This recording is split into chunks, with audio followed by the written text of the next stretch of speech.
आपके प्रोडक्ट अच्छे हैं लेकिन लोगों तक नहीं पहुंच रहे। ब्रांड तो है लेकिन पहचान मजबूत नहीं। आप भी सोच रहे हैं कि अपनी पहुंच और व्यापार को कैसे बढ़ाएं। पेश है मोलतोल, जो आपके व्यापार को डिजिटल पहुंच और विजिबिलिटी देता है। हमारे पास 45,000 से ज्यादा YouTube सब्सक्राइबर्स हैं। कमोडिटी न्यूज ऐप हिंदी और गुजराती में उपलब्ध है। हमारा डिजिटल न्यूज़पेपर पूरे भारत में पढ़ा जाता है और हम ऑनलाइन सेमिनार व वेबिनार भी आयोजित करते हैं। इसके अलावा सोशल मीडिया पर भी अपनी पहुंच बढ़ाने का बेहतरीन अवसर है। ब्रांड विजिबिलिटी के लिए यह एक पावरफुल समाधान है। अधिक जानकारी के लिए आप हमें 7597464665 पर संपर्क कर सकते हैं। अब वक्त है आगे बढ़ने का। मोल तोल के साथ जुड़ें और अपने व्यापार को नए लोगों तक पहुंचाएं। गोल्ड की कीमतें घरेलू बाजार में 15 मई के निचले लेवल से अब तक तकरीबन 5,000 रुपए प्रति 10 ग्राम से ज्यादा बढ़ चुकी है। चांदी की कीमतों में भी इजाफा हुआ है। सोना चांदी की अगली चाल और ट्रेड की सावधानियों पर बात करेंगे मार्केट एक्सपर्ट मयंक गुप्ता से। मैं हूं कमल शर्मा। मयंक जी, आपका स्वागत है मोलतोल में। Thank you sir. जी थैंक्स। मयंक जी, सोना अपने 15 मई के निचले लेवल से जो उसका निचला लेवल था वो 90,890 रुपए था, वहां से तकरीबन 5,000 रुपए से ज्यादा प्रति 10 ग्राम बढ़ चुका है। आज भी हम देख रहे हैं कि बाजार ग्रीन जोन में है। आने वाले दिनों में गोल्ड में क्या मूवमेंट होने की संभावना आपको नजर आती है? जी कमल सर, जैसे कि गोल्ड में आपने बताया कि 90,890 से 96,050 तक की तेजी हमें गोल्ड में देखने को मिली है। अगर हम इंटरनेशनल चार्ट की बात करें तो अभी भी गोल्ड लगभग 3300 के आसपास ट्रेड कर रहा है।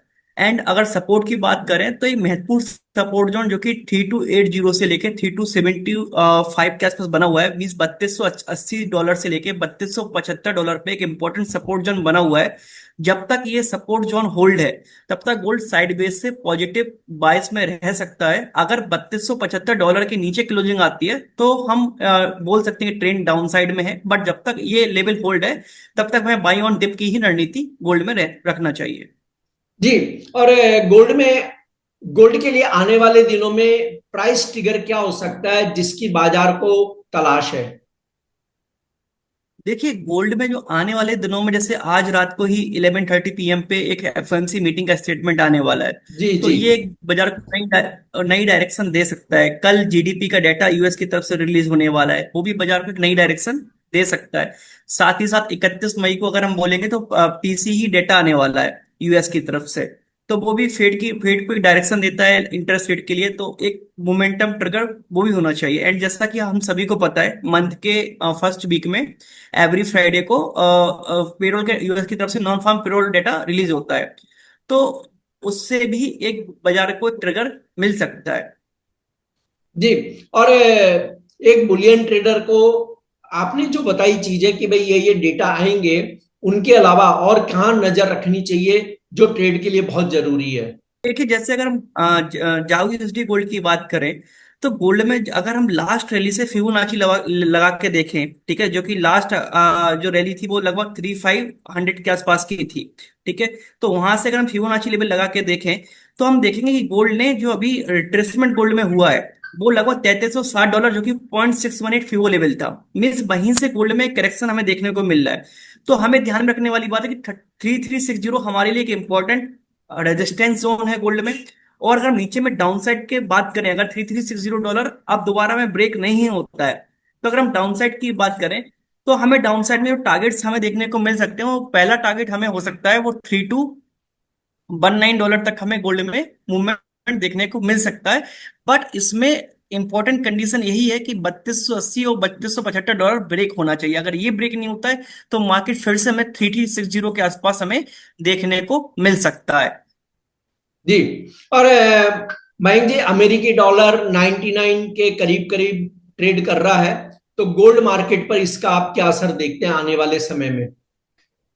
जैसा कि सर हमें पता है कि जब भी डॉलर वीक होता है तो इंटरनेशनली गोल्ड सस्ता हो जाता है। जो इंटरनेशनली उस वजह से क्या होता है कि जो लोग गोल्ड में इन्वेस्टमेंट करना चाहते हैं तो वो, क्योंकि डॉलर में सारी जो गोल्ड की जो बिक्री होती है वो डॉलर में ही होती है, ठीक है। अगर डॉलर वीक होता है तो उनको वो सस्ता भाव में मिलता है। तो जब भी डॉलर वीक होता है तो हम ये एक्सपेक्ट करते हैं कि सेफ हेवन बाइंग गोल्ड में एक आएगी। एंड और क्योंकि अभी गोल्ड एक सपोर्ट जोन के आसपास भी है, तो मुझे लगता है कि डॉलर वीक होने की वजह से गोल्ड में यहाँ से एक अच्छा मोमेंटम दिखा सकता है, अगर 3280 3275 क्लोजिंग बेस पे सेफ रहे। जी, ये तो बात हुई गोल्ड की। और अब अगर हम बात करें सिल्वर की, तो सिल्वर में कौन से लेवल्स को ध्यान में रखते हुए एक ट्रेडर को ट्रेड करने की सलाह देंगे आप? सिल्वर में अगर हम सर बात करें तो अभी जो इम्पोर्टेंट सपोर्ट बना हुआ है वो लगभग 96,400 के आसपास बना हुआ है। और कल भी हमने देखा कि मार्केट नीचे से बाउंस बैक किया सिल्वर ने। ठीक है, तो अगर 96,400 का लेवल क्लोजिंग बेस पे सेफ रहता है, ठीक है, 1 आवर का हम क्लोजिंग बेस मान सकते हैं, 1 आवर क्लोजिंग बेस पे सेफ रहता है, तो हमें ऊपर जो टारगेट मिल सकते हैं वो 99,000 और 1 लाख रुपए तक के टारगेट्स हमें सिल्वर में देखने को मिल सकते हैं। जी, आपका कोई डिस्क्लेमर मयंक जी? देखिए, जैसा कि मैं एक सेबी रजिस्टर्ड रिसर्च एनालिस्ट हूँ, तो जो भी मैं यहाँ पे डिस्कशन कर रहा हूँ, यहाँ इस पे मेरे क्लाइंट की पोजीशन हो सकती है, मेरी कोई भी इसमें पोजीशन नहीं है। और आप कोई भी ट्रेडिंग डिसीजन लेने से पहले अपने फाइनेंशियल एडवाइजर से जरूर कंसल्ट करें। Thank you. आपका धन्यवाद, शुक्रिया मयंक जी। Thank you.